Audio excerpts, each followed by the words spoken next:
নবীজি সাল্লাল্লাহু আলাইহি ওয়াসাল্লাম কিভাবে এক পানি দিয়ে উযু করতেন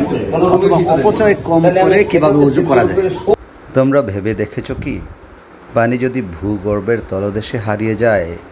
তবে কে এনে দেবে তোমাদের প্রবাহমান পানি? বিসমিল্লাহির রহমানির রহিম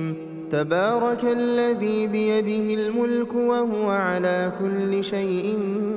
কাদির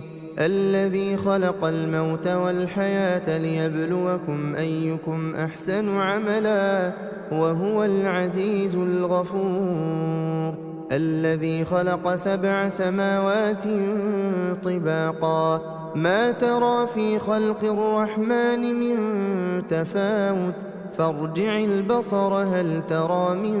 فطور ثم ارجع البصر كرتين ينقلب إليك البصر خاسئا وهو حسير ولقد زينا السماء الدنيا بمصابيح وجعلناها رجوما للشياطين আলহামদুলিল্লাহ। সব শীতের ব্যাপার হাফ লিটারের উপর আমি পানি দিয়ে উযু দিয়ে ওই ভবিষ্যৎ